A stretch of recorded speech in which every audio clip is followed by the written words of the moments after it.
안녕하세요. 책쉼터입니다. 자본주의 사회에서는 돈을 빼놓고 이야기할 수가 없겠죠? 오늘은 가장 가난의 바닥부터 거의 최상급 위치까지 올라간 김승호 회장이 말하는 돈의 속성에 대해 이야기해 보겠습니다. 돈의 속성. 프롤로그. 인간은 경제적 자립을 위해 돈을 필요로 한다. 이 돈을 이해하는 방식은 지난 수세기 동안 많은 사람을 통해 다양하게 교육되어 왔다. 하지만 정작 돈을 다루는 지혜의 수준이 높아진 시대는 없었다. 세대가 바뀌고 시간이 흘러도 우리는 여전히 제자리다. 지극히 현명한 사람도 돈에 대해 무지한 경우가 태반이고 정작 부를 이루고 유지한 사람은 그 비밀을 말할 이유가 없었다. 그나마 알려진 방법은 유효기간이 지난 알약 같은 지나간 과거의 지식뿐이다. 인생에서 돈에 대한 문제를 해결한다는 건 영적 각성만큼이나 삶에 있어 중요한 가치다. 방치하거나 무시하면 현실의 돈 역시 나를 무시하거나 방치하기 때문이다. 돈을 세속적이라는 이유로 방치하고 두렵다고 피하면 그 피해가 나와 내 가족 전체와 다음 세대까지 이어지며 평생 노동의 굴레를 벗어날 수 없다. 나는 가족을 위해서라면 하루도 쉬지 않고 일하던 노동자 아버지 밑에서 태어나 겨우 굶지 않을 정도의 어린 시절을 보냈다. 그러나 지금은 미국 정부와 한국 정부에 1년에 수백억의 세금을 내는 사람이 되었다. 한적한 시골 동네에 떨어진 파키스탄 노동자 같은 신세에서 하버드에서 교육받은 변호사와 회계사를 기다리게 만들며 전 세계에 걸쳐 여러 사업을 총괄하는 사업가가 되었다. 6달러짜리 냉면을 파는 한인 식당의 육중한 나무문이 겁이 나서 들어가려다 포기했던 사람이 매일 일반 직장인의 몇 년치 월급을 벌고 있다. 나는 가난의 가장 바닥부터 거의 최상급의 위치까지 올라봤으며 이 과정에서 돈의 여러 속성을 자세히 경험해 볼 기회를 얻었다. 돈을 번다는 게 어떤 뜻인지, 돈은 어떻게 움직이는지, 돈은 왜 사라지는지, 돈은 어디로 몰려다니는지, 돈은 무슨 일을 하는지, 돈은 어떤 흔적을 남기는지를 비교적 깊고 넓게 볼 수 있는 위치에 올라설 수 있었다. 분명 누군가는 나보다 더한 통찰이 있을 것이다. 더 깊은 사고와 논리, 더 큰 사업에서 자수성가하여 돈의 속성을 낱낱이 이해하는 사람도 있을 것이다.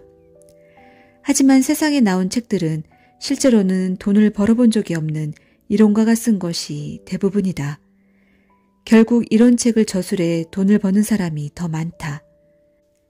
정말 돈의 속성에 대해 잘 아는 자산가들은 그 비밀을 굳이 글로 남기고 싶지 않았을 것이다. 이런 비밀을 알고 있는 사람이 몇 안 된다는 걸 알기에 운명에 이끌리듯 나는 내게 그 일이 주어졌음을 받아들이기로 했다. 그럼에도 이 책을 쓰기까지 몇 년을 고민했다. 몇 권을 출간하긴 했지만 여전히 글쓰기는 내게 어려운 일이다. 그런데 예전에 영화관을 빌려 일반 대중에게 했던 돈의 속성이라는 주제의 강연이 방송으로 촬영돼 편집본으로 소개되고 이 일을 계기로 여러 유튜버를 통해 재생산되는 과정에서 내 의도와 목적에서 조금씩 변형되는 일이 생겼다. 바로잡으려고 했을 때는 이미 조회수가 1000만을 넘길 정도로 영상이 퍼진 후였다. 그러다 보니 지금이라도 더 늦기 전에 내가 전달하려는 내용을 명확하게 책으로 정리해야겠다는 생각이 이르렀다. 나는 이 책에서 돈의 철학적, 윤리적 가치관을 깊게 논하거나 설명하지 않을 것이다. 그만한 능력도 되지 않는다. 대신 돈에 대한 모든 생각이나 경험, 관점을 담으려고 한다. 돈을 벌고 또 돈이 내게 붙어있게 하는 일을 그 누구보다 잘할 수 있다고 감히 생각하기 때문이다. 돈은 인격체다. 돈은 인격체다. 돈이 사람처럼 사고와 감정과 의지를 지닌 인격체라고 하면 누군가는 받아들이기 힘들어한다. 인격체란 스스로 생각하고 자아를 가진 개별적 실체를 뜻하기 때문이다. 돈은 스스로 생각하지도 움직이지도 않으며 단지 숫자로 이루어졌을 뿐이니 왠지 억지처럼 느껴질 수 있다. 하지만 비즈니스에서는 회사도 인격을 부여받는다. 바로 법인이다. 여기에는 사람인이 붙는다. 법인은 사람과 동일하게 소송을 하고 소송을 당하기도 하며 하나의 주체처럼 개인과 싸우거나 협의하거나 협력할 수 있다. 돈은 법인보다 더 정교하고 구체적인 인격체다. 어떤 돈은 사람과 같이 어울리기 좋아하고 몰려다니며 어떤 돈은 숨어서 평생을 지내기도 한다. 자기들끼리 주로 가는 곳이 따로 있고 유행에 따라 모이고 흩어진다. 자기를 소중히 여기는 사람에게 붙어있기를 좋아하고 함부로 대하는 사람에겐 패가망신의 보복을 퍼붓기도 한다. 작은 돈을 함부로 하는 사람에겐선 큰 돈이 몰려서 떠나고 자신에게 합당한 대우를 하는 사람 곁에서는 자식을 낳기도 한다. 이처럼 돈은 인격체가 가진 품성을 그대로 갖고 있기에 함부로 대하는 사람에겐 돈이 다가가지 않는다. 이런 돈의 특성 때문에 나는 돈을 인격체라 부른다. 이 글 안에서도 돈을 인격체로 대하는 듯한 문장이 계속 나올 것이니 독자 여러분은 이해해 주기 바란다. 내가 풍족한 부를 이루는데 성공한 것은 돈을 스스로 감정을 가진 인격체로 대하며 돈과 함께 사는 법을 배웠기 때문이다. 돈을 너무 사랑해서 집안에만 가둬놓으면 기회만 있으면 나가려고 할 것이고 다른 돈에게 주인이 구두쇠니 오지 마라 할 것이다. 자신을 존중해주지 않는 사람을 부자가 되게 하는데 협조도 하지 않는다. 가치 있는 곳과 좋은 일에 쓰인 돈은 그 대우에 감동해 다시 다른 돈을 데리고 주인을 찾을 것이고 술집이나 도박에 자신을 사용하면 비참한 마음에 등을 돌릴 것이다. 돈은 감정을 가진 실체라서 사랑하되 지나치면 안 되고 품을 때 품더라도 가야 할 땐 보내줘야 하며 절대로 무시하거나 함부로 대해서는 안 된다. 오히려 존중하고 감사해야 한다. 이런 마음을 가진 사람에게 돈은 항상 기회를 주고 다가오고 보호하려 한다. 돈은 당신을 언제든 지켜보고 있다. 다행히 돈은 뒤끝이 없어서 과거 행동에 상관없이 오늘부터 자신을 존중해주면 모든 것을 잊고 당신을 존중해 줄 것이다. 돈을 인격체로 받아들이고 깊은 우정을 나눈 친구처럼 대하면 된다. 그렇게 마음먹은 순간 돈에 대한 태도는 완전히 바뀌기 시작한다. 작은 돈을 절대로 함부로 하지 않게 되고 큰 돈은 마땅히 보내야 할 곳에 보내주게 된다. 사치하거나 허세를 부리기 위해 친구를 이용하지 않고 좋은 곳에 친구를 데려다 주려 할 것이기 때문이다. 품 안의 돈을 기쁨 있는 곳에 사용하며 사랑하는 사람과 보호해야 할 가치가 있는 곳에 사용할 것이다. 이를 지켜보고 있는 돈도 더 많은 친구들을 옆에 불러들일 것이다. 내가 돈의 노예가 되는 일도 없고 돈도 나의 소유물이 아니므로 서로 상하관계가 아닌 깊은 존중을 갖춘 형태로 함께 하게 된다. 이것이 진정한 부의 모습이다. 납치나 폭력 혹은 불법을 통해 권력자나 졸부품으로 들어간 돈은 언제든 탈옥할 날만을 기다리거나 그 주인을 해치고 빠져나오기 마련이니 위험한 돈과 친해질 생각도 지워야 한다. 돈이 인격체라는 것을 알아차리고 받아들이는 순간부터 당신의 평생 부자 인생길이 열리는 것이다. 남의 돈을 대하는 태도가 내 돈을 대하는 태도다. 나는 예전부터 코스트코 주차장에 차를 세우고 들어가면서 주차장 구석에 널브러진 쇼핑카트를 일부러 끌고 들어가곤 했다. 내가 슈퍼마켓을 직접 운영하던 젊은 시절에 해마다 100여 개 넘는 쇼핑카트가 사라지거나 파손됐다. 쇼핑카트를 끌고 집으로 가거나 주차장 구석에 처박아 놓고 가버린 고객들 때문이다. 그 일로 매년 2만 달러 이상 손해가 났던 기억 때문에 내가 고객으로 장을 보러 가도 쇼핑카트를 함부로 대하지 않는다. 자기 자식은 지극히 사랑하면서 남의 자식에게는 매몰찬 사람이 있다.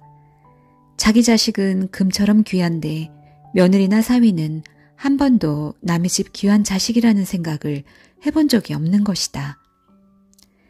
돈에 대해서도 같은 태도를 지닌 사람들이 있다. 내 돈은 엄청 아끼고 절대로 함부로 사용하지 않으면서 공금이나 세금의 사용에 대해선 무심한 사람들을 간혹 본다. 가볍게는 친구가 밥을 사는 차례에는 비싼 것을 주문하거나 단체 회식 비용이 몇 사람의 과한 술값으로 지불되는 경우가 있다. 무겁게는 국가의 세금이 들어간 기물이나 물품을 훼손하거나 국가 보조금을 부풀려 받아내거나 세금을 탈세하는 경우도 있다.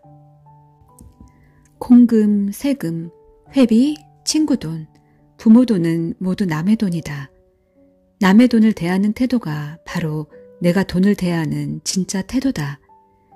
친구가 돈을 낼 때 더 비싼 것을 시키고 회식 때 술을 더 주문하는 행동은 내가 돈을 어떻게 보고 있는지를 알려주는 척도다. 세금이나 공금 같은 공공자산을 함부로 하는 사람은 자신의 돈 역시 함부로 대하고 있음을 알아야 한다. 세금으로 만든 모든 공공시설, 도로, 안내판, 행사, 의료 서비스 등에는 내 돈도 일부 들어있다. 친구와 번갈아가며 사는 밥값에는 내가 낼 때만이 아니라 상대가 낼 때도 내 돈이 포함되어 있다. 내가 존중받으려면 먼저 존중해야 하듯 내 돈이 존중받으려면 남의 돈도 존중해줘야 한다. 나는 100% 내 지분으로 돼 있는 회사일지라도 회사 용도에 맞는 경우에만 법인카드를 사용한다.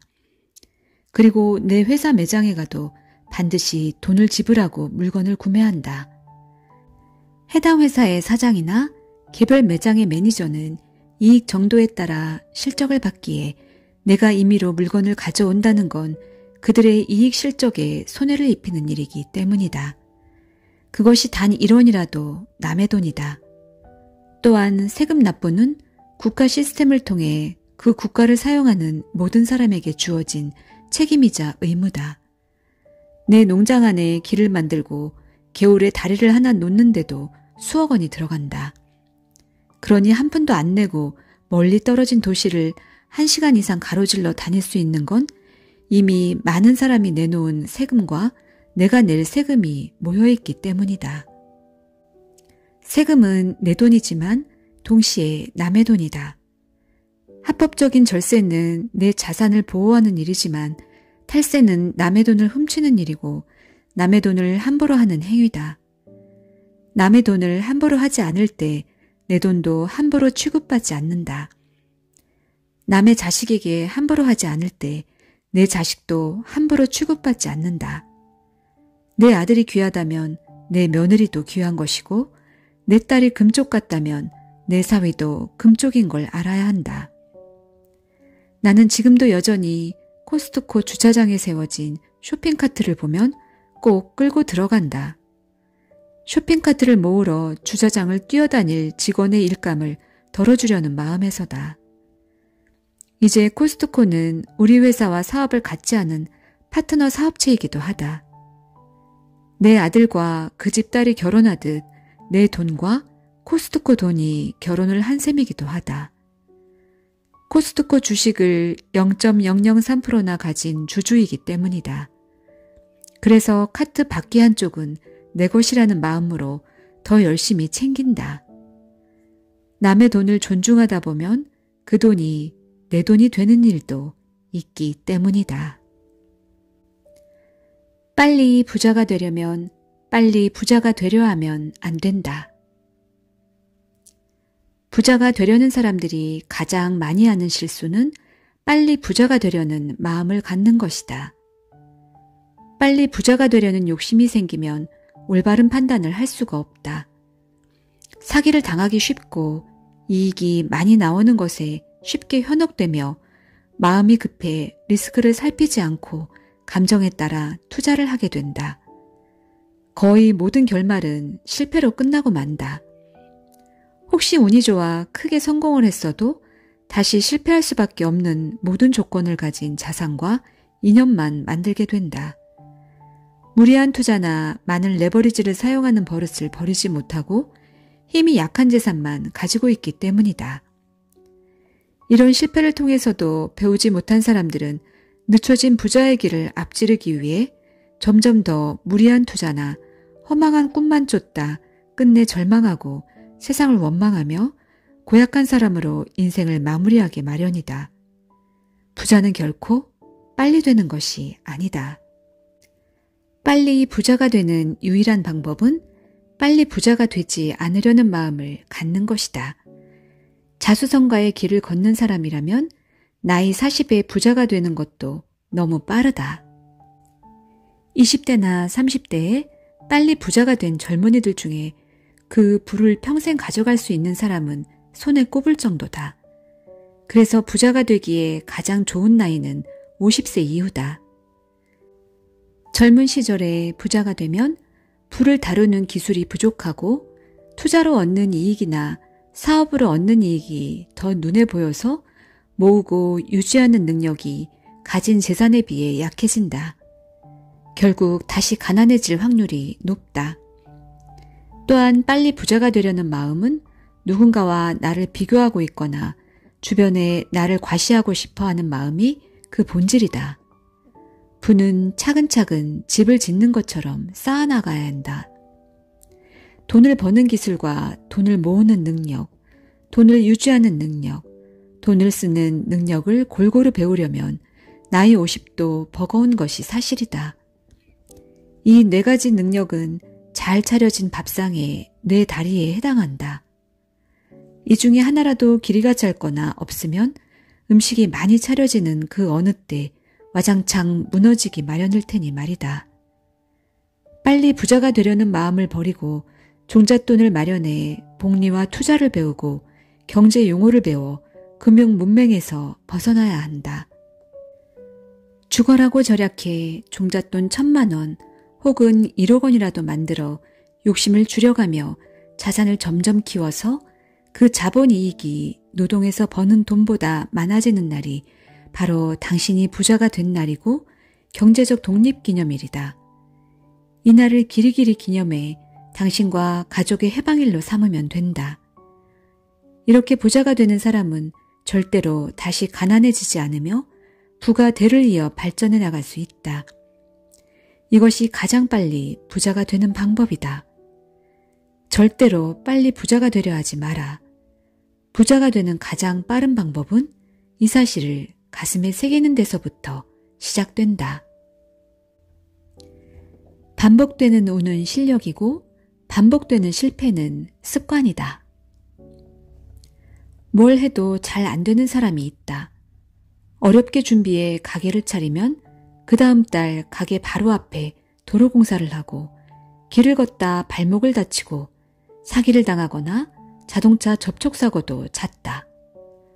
본인은 운이 나쁘다 생각하겠지만 이런 일이 잦은 사람은 삶의 방식을 처음부터 다시 점검해야 한다.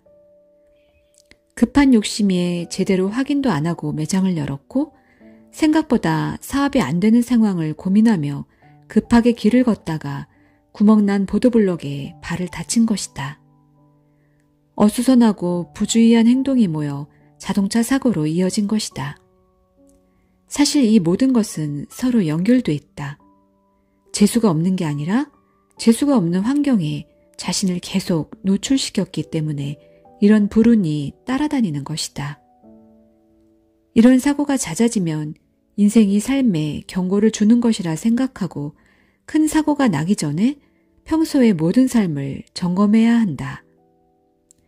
여러 가지 작은 사고가 모여 나중에 큰 사고가 되기 때문이다. 돈을 함부로 대하는지, 쓸데없는 인연이 너무 많지 않은지, 음식은 정갈하고 제때 먹는지, 집안의 들고남이 일정한지, 남을 비꼬거나 흉보지 않았는지, 욕을 달고 살진 않는지, 이런 모든 면에서 자기 반성부터 해봐야 한다. 일이 잘 풀리지 않는 사람은 음식을 줄이며 절대로 배가 부르게 먹지 말고 진하고 거친 음식을 멀리하고 일정하게만 먹어도 다시 운이 돌아온다. 식사를 제대로 정해진 시간에 하려면 생활이 일정하고 불필요한 사람들을 만나지 않아야 한다. 이것이 시작이다. 그러면 몸이 가벼워지고 운동을 하고 싶어지며 걷고 움직이다 보면 생각이 맑아진다. 그제서야 비로소 욕심과 욕망을 구분할 줄 알게 되고 들고 날 때가 보인다.